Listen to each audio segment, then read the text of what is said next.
Kingdom Hearts 3 broke my heart, filled it to the brim with disappointment. A sentence that I really hoped that I would never say. Just to be clear here, I'm not one of those guys who just hates Kingdom Hearts because it's supposedly edgy to do so. I played almost all the Kingdom Hearts games and I had so much fun with almost all of them. Kingdom Hearts 1 was a huge bout of fun, Chain of Memories was a decent experience, Kingdom Hearts 2 was fantastic, Birth by Sleep was a bit of a step down, but it was still pretty damn good all on its own, 350 over 2 days has my favorite story out of all the games, and I even like Dream Drop Distance in spite of its stupid Pokemon gimmicks. But Kingdom Hearts 3 was a game I've been waiting for years. And after all this time, seeing the saga end on such a disappointing note saddens me to no end. Kingdom Hearts 3 is a game with unimaginative, disappointing, and brainless combat along with brainless bosses to go along with it, except for the final few ones in the game, and the most unimaginative, disappointing, and lackluster story the franchise has ever had. To see all this build up amount to fuck all is shocking. There were so many potential ideas that could be used. Terra and Riku meeting for the first time, Auntie Aqua battling Mickey, Vanitas returning, Master Xehanort finally meeting with Sora, Roxas and Ventus interacting with each other for the first time, Kairi stepping up to be a full-fledged Keyblade wielder. Those could have been interesting plot developments that happened, but instead we waste time retelling the story of Disney movies, going through a short Saturday morning cartoon crossover, or wasting 2 fucking hours setting up the next saga, even though we should be focusing on wrapping up the story of the Xehanort Saga before we move on to greener pasture.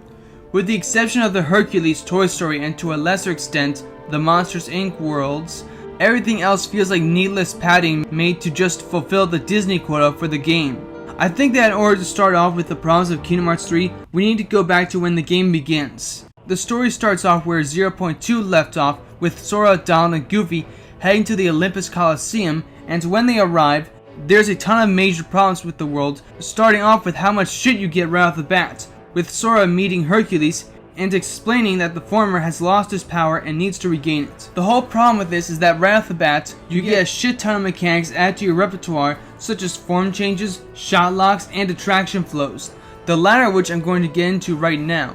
Attraction flows have managed to make me want to do something I never thought I'd want to do. It made me want to go back in time and smack my 13-year-old self for getting hyped up over these ironically unattractive powers. At certain points in combat, a green reticule will appear over an enemy's head, and if Sora hits the enemy when that green reticule appears, Sora gains a command that will allow him to summon a Disney ride to attack enemies with. But there's so many problems with this, such as the fact that attraction flows are only usable if you're a champion of gambling, given that it only shows up on random, so you essentially have less options in your inventory. And even worse, there's no cost to even using these in the first place. They don't eat up MP, and there's no real punishment to using these over and over and over again, making the game pathetically easy to win even on Proud mode, which is the difficulty that I played on the game on the first time. Yes, first time. Another thing is that these attractions are so bare bones and boring to use since they mostly involve mashing X. Now, funny thing, there was also a game that had that same criticism levied against it. BAM! Everyone's favorite Kingdom Hearts game. Kingdom Hearts 2, everybody. Remember when critics said this game was repetitive because it involved just mashing X? Yeah, oh how things have changed now. The funny thing is that people who make claims like that are people who never bothered to play Kingdom Hearts 2 on higher difficulties, where mashing X was the easiest way of getting your ass handed to you, since the game functioned with the revenge value system, which prevented players from stun-locking opponents indefinitely by allowing the boss to respond to your attacks after a certain number of attacks or finishing moves. Back to Kingdom Hearts 3, you journey through Thebes helping Hercules save civilians, until at one point you're introduced to a new mechanic called Form Change, an ability that allows Sora to go through a transformation that gives him access to new combos harkening back to the command styles of Birth by Sleep. Honestly though, while it may be cool to have Sora dual-wielding pistols or using a drill to kill Heartless, the Form Change system reveals a bigger problem with the combat system. Sora's combat is way too floaty.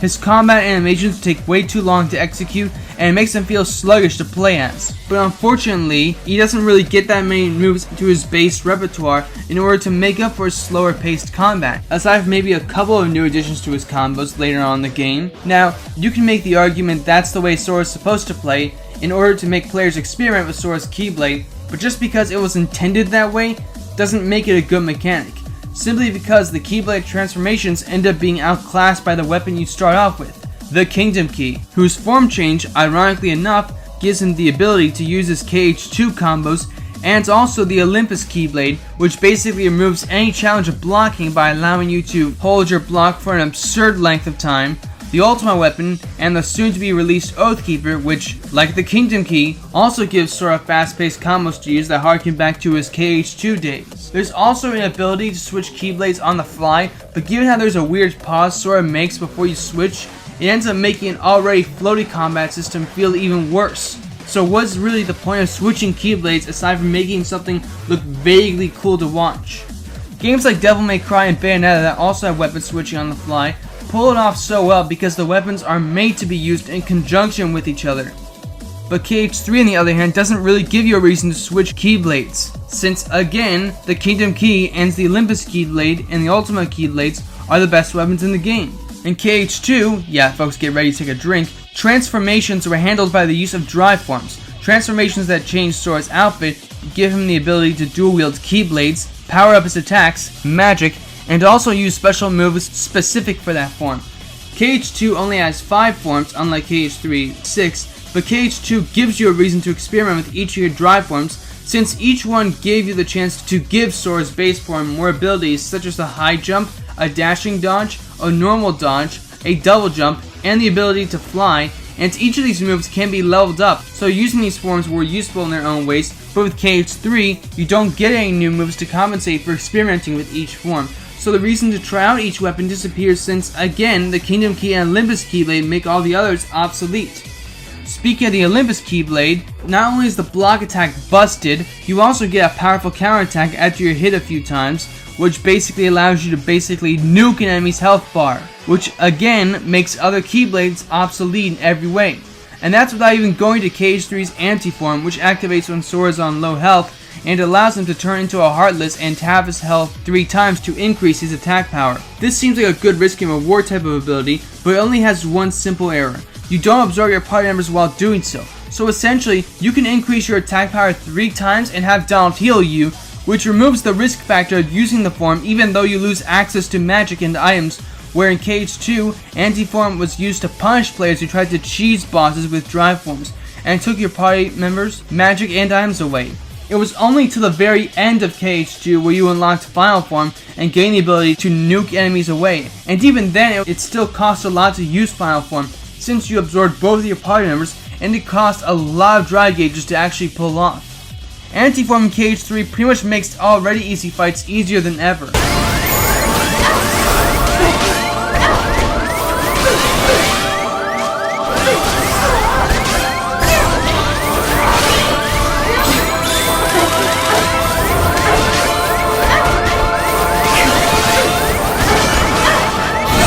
KH3 also brings back shot locks, but makes them more balanced to use. But I was shocked given how easy this game's combat is, and there's not really much to go on at that point there. Going back to the story, Sora and the gang head into Olympus to stop Hades from taking over the place, and they fight the Titans in one of the most forgettable fights in the entire game, and you don't even get to fight Hades, even though he's in the fucking game. I'm sure that this problem won't show up much later in the game. Oh boy. After leaving the place, we cut to Riku and Mickey journeying through the Realm of Darkness until they reach the Dark Lake, where Aqua was residing in the previous games, and it's all done in a cutscene. Yep, the entire Realm of Darkness that could have detailed Riku and Mickey's journey in a almost surreal type of manner, all explored in a cutscene. Wow. We then fight a Heartless Tower as Riku with Mickey assisting him, but funny enough, Riku is way more fun to play as rather than Sora, since he has quick but satisfying combos. But unfortunately, Riku has his own specific level when you play as him, pretty much busting the damage output that he has. Yes, I know from a story perspective this makes sense since Riku is a Keyblade wielder, but I honestly would have liked it if levels were shared between characters in order to balance boss fights, but later on in the game, you'll see the whole problem with characters not sharing levels. So after depleting the Heartless Tower, Riku is quickly knocked out, gets a haircut, and has his Keyblade broken. Yep, the so-called Keyblade Master can't handle a tower compromised by the easiest enemies in the game, yet the Keyblade wielder, who isn't a Keyblade Master, has defeated 4 Titans at once. Not to mention that Riku losing the weight to Dawn Keyblade takes away the whole point of why Riku even wields that Keyblade to begin with, given that it symbolizes his path between light and darkness. Not to mention the idea of Riku's Keyblade being broken is just an excuse to waste time until the final sections of the game, and last I checked, the only Keyblade that has ever been broken was Datasaur's Keyblade, because it was created by Data. Making the real Keyblades breakable makes them feel a lot less special and more like just another sword for our protagonist to use. It's stupid, a waste of time, a ridiculous retcon, and paints Mickey and Riku, two Keyblade masters, as total incompetent buffoons who can't fight for shit. The duo head back to Yensid's tower where they also meet up with Sora and the others, and Yensid tells Sora to find the power of waking. What is the power of waking? Your guess is as good as mine since we never actually get a fucking clue what it is. Does it restore people's hearts? Does it reverse time? Does it raise people from the dead? I've got no freaking clue. Yensid gives Riku and Mickey new Keyblades with vastly inferior looking designs, and thus Sora and Riku's teams split up to complete their respective goals. From that point on, for some reason you only play as Sora throughout the rest of the game, and never even get a chance to play as Riku except for a repeat of the same boss you fought God knows how many times at this point in the series. Sora basically goes through all the Disney worlds like before, but we're going to go through each and every one of the levels since they offer different experiences at certain points throughout the entire game. The Toy Story world has an original plot rather than retelling the story of one of the movies, and honestly has the most interesting plot followed by the Monsters Inc. world, and has Sora, Donald, and Goofy team up with Woody and Buzz. And I will admit, having 5 characters on the battlefield kicking ass is quite fun, and looking at the graphics, it is pretty impressive for how similar the game looks to the movies. That is until I continued to play the game and quickly realized that the frame rate was beginning to tank, and then I found out what kind of frame rate the game ran on. Seriously, Earth to developers, this is the age of PS4s and Xbox Ones. Why are we focusing more on pretty visuals rather than having a solid 60 FPS, when it should be first priority since this is, you know, a hack and slash game that requires timing your blocks, dodges, and attacks? KH2 did run on 30 FPS when it was released, but to be fair to that game, it was out on PS2, but KH3 is on PS4 and doesn't even have that excuse. Going back to the worlds, the Toy Story world has you go through a toy store piloting mech suits, but honestly these mech suits remove any challenge from combat and end up being extremely repetitive to use. Best shown when you have to participate in a minigame that goes on for so long my brain cells began to die from the sheer boredom of it all. And it was at this point where I realized something. There's no fight against Zurg. Funny thing to explain, for some reason in this game, there is a distinct lack of Disney bosses to fight, to the point where you only fight the Titans, Dark Baymax, and Davy Jones. The latter of which is honestly the only fun Disney boss in the entire game. In KH2, you fought Shan Yu, Genie Jafar, Oogie Boogie, Barbossa, Scar, technically Ursula, but we don't talk about Atlantica, Hades, Cerberus, the Hydra, Pete, and past Pete. KH3 literally could have made Hades, Zurg, since they're in a toy store, Mother Gothel, Hans, who for some reason is just a cameo in this game, Randall, and Dark Baymax actual boss fights. And in the case of the latter, an actual boss fight, not some annoying minigame you played through. And honestly, fighting Heartless instead of Disney villains removes some of the fun that was in Kingdom Hearts. The fact that you got to beat the crap out of Disney villains was one of the most entertaining parts of the series. Now going back to the worlds, the Tangled world basically has Sora and the gang basically going through the Tangled plot. I will admit that this is one of the better examples of repeat plots, since it has you as Sora bonding with Rapunzel, such as throwing water on her or helping her with birds. But when we got to Corona, we participated in a dancing minigame that isn't quite as painful as the mech suit, but still pretty boring in and of itself. And the final boss of the world, instead of being Mother Gothel, has you fight some stupid Heartless that's supposed to be her, but somehow not. But after beating this world, Flynn becomes obsolete in every way since without Rapunzel, he can't use his limits. Speaking of limits, let's go into limits in this game. Limits, for those of you who don't know, are special attacks that Sora can pull off with his party members, but in KH3, limits are again random and when used they cost nothing. KH2 introduced limits into the series but handles it far better since for stars, limits could be activated on the command menu. Second, each limit had different attacks for you to use, so you had to strategize which limit you think would work best for the given situation, such as using Donald's limits to avoid damage and continue your combos. And finally, and most importantly, they all cost MP, so you couldn't just spam them, and it also ended up adding a bit of strategy to the game, putting the player in the choice of either saving MP for when you get into a tough spot or to focus on the offense by using limits to take down the baddies. In no better place does the problem with KH3's limits shine better than the final boss of the Monsters Inc. world, which idiotically isn't Randall. Using a goofy bombardier and the boss ends up helping big time on the boss, but you're unable to select the limit commands, which basically ends up you having to roll the dice out of hope that you'll be lucky enough to get the limit you want. How exactly is that even close to fun? It's dumb, it's stupid, and it only serves to hide the game's pathetically easy difficulty. Hell, the limits aren't even that cool to watch. I mean, just compare Trinity Limit in KH3, and then compare it to KH2's Trinity Limit.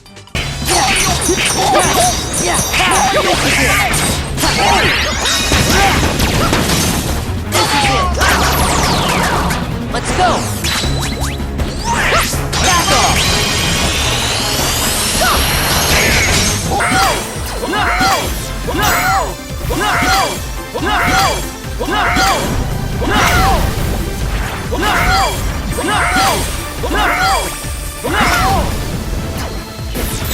Engage. Go! Disappointing.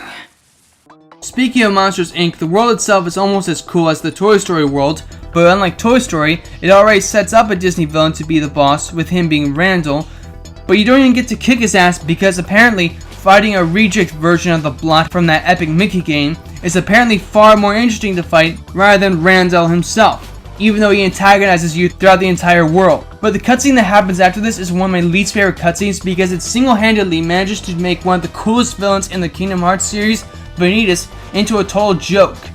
Join your heart with mine! Need to look.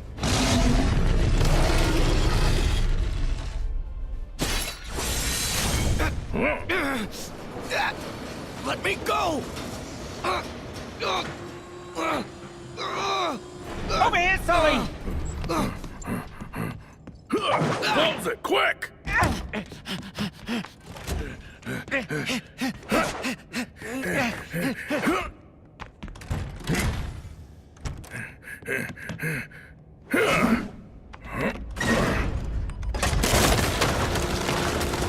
This may seem funny for a moment at first, but when you think about it, the idea of Vanitas getting one of the most humiliating defeats of all time, when he's up against Mike and Sully, two characters who he should easily be able to curb stomp without effort, makes the villains look like total pushovers and pretty much removes much of the intimidation factor when we see them later on in the story. But then, what happens after this is when the story takes a complete nosedive in its story all the way into a volcano. The next world, Frozen, honestly ends up being up there with Atlantica on the shit list. It repeats the story of the movie, but unlike Tangled, where you felt that you were involved with the plot, when you're bonding with Rapunzel to that world's credit, Frozen, on the other hand, is absolutely painful to go through, since every part of the environment you explore always looks the exact same as everything else you encounter on that godforsaken world. Racist. And time is wasted recreating that one song that has no reason to be as popular as it is nowadays. Screw Let It Go! Call never bothered me anyway. And the world just wastes time retelling the plot of Frozen with absolutely no point to it, since Larxine's appearance matches Marluxa's appearance, where it explains that the organization is looking for the new Princesses of Heart in case Sora and the others can't find their several Guardians of Light. So it literally adds nothing to the story. The party member you have for this world isn't even that interesting, since it isn't Elsa, even though she has ice powers and even killed a Heartless in a cutscene.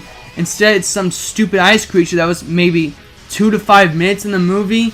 It's the equivalent of making a Star Wars Return of the Jedi RPG game, but instead of playing as Luke Skywalker, Leia, Han, and Chewie taking down the Empire, you're instead playing as Jawa's slave dancers such as Ula or Lin Mi, doing sexy dances in front of the slug instead of fighting the Empire.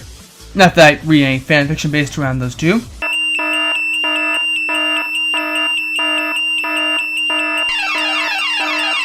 Even worse about this world is that you don't even have the slightest inclination for what's going on, the biggest of which is knowing who the fuck Hans even is, unless you watch the movie. Oh, and don't tell me for a second that this wolf creature counts as a boss fight against Hans. This whole world is just a pain. By the way, you might be asking where Riku, Mickey, Kairi, and Lee are. Riku and Mickey head to Radiant Guards to look for clues of where to find Aqua. Ultimately, they head back to the Realm of Darkness to keep looking for her. Meanwhile, Kairi and Lee are training with their Keyblades and bonding with each other. And all of these? Just cutscenes, nothing else. Instead of playing as Riku and Mickey journeying through the Radiant Gardens and then into the Realm of Darkness, playing as Kairi and Lee training with each other to prepare themselves for the Keyblade War, we instead play as Sora replaying through Disney movies just to get stronger. That's it. We then head to Twilight Town, waste time in a Winnie the Pooh world because we decided to perform Candy Crusher minigames because we haven't wasted enough time yet, and then we see why Aqua disappeared in the Realm of Darkness, where Ansem shows up out of nowhere, brings up the supposed existence of a character who we've never heard of once throughout the entire series. A supposed critical character to the story is only now brought in because it's not like we made the story drag on enough. Do you recall those experiments of the heart you bade me cease? Among the test subjects was a girl. She had lost her memory, just as I had. Where did you put the girl? We then find out that Ansem's dark magic was used on Aqua, and that's why she's disappeared at the beginning. We then continue to waste time playing as Sora as we head to the Pirates of the Caribbean worlds, and it's this world I feel shows the biggest problem of Kingdom Hearts 3. I'm looking for a box. A chest, perhaps. You know the one. This black box has no relevance within the actual game's plot and is only being used to set up Kingdom Hearts 4. That's right, setting up the next game in the finale you're supposed to have resolution for is quite possibly one of the stupidest ideas that any writer can do for a story that's supposed to be the conclusion. Stories like Harry Potter 7, Avengers Endgame, and Star Wars Return of the Jedi are huge classics because they have such epic ends to the characters we got to know over the years. Even if Star Wars got some shitty sequels later on to ruin the ending of Return of the Jedi, those finales were just that, finales. Never. I'll never turn to the dark side. I am a Jedi, like my father before me. Kingdom Hearts 3, on the other hand, wastes 2.5 hours of the player's time saying, "Hey, next game is gonna be awesome. Please pre-order Kingdom Hearts 4 when it comes out in 2029. No finale for a saga is ever gonna be good, is to just set up the next saga. Throughout the Pirates world, we play through 20% of World's End's plot, and in between, we fight the worst boss in the game, waste time setting up Kingdom Hearts 4 with Luxord, find out Jack Sparrow's made of crabs or some shit like that, and in between we play through some ship combat that's actually pretty fun, and underwater combat which is utterly shitty to play through since it actually takes away even more of your options than before. After doing all that crap, you finally get to the best boss in all of the Disney worlds, Davy Jones. Honestly, I can only breathe a sigh of relief that they at least didn't just relegate Octopussy here to a cutscene. We kill Davy and then head to the Big Hero 6 world, where the Riku replica comes back and the first Baymax comes back as an evil version. And that's pretty much all that really happens in this world. No, really, there's nothing particularly memorable about this world aside from the fact that you fight Dark Baymax. That's it. Before that, we just played through one of the most forgettable worlds in the series where a big nothing burger happens and to waste even more time, and after beating Evil Baymax in a very annoying minigame, we finally continue with the plot and have Sora teleport to the Destiny Islands because the writers just remembered that they were actually writing Kingdom Hearts 3's story, not some Disney Saturday morning cartoon crossovers. And here's where I'm going to leave the video out for part 2. Now I hope you understand that this is just my opinion. I ask you to like, comment, subscribe, and retweet if you must. And share this video if you can. Really helps my channel around here. And I'll see you next time on part 2 of why Kingdom Hearts 3 is a complete disappointment.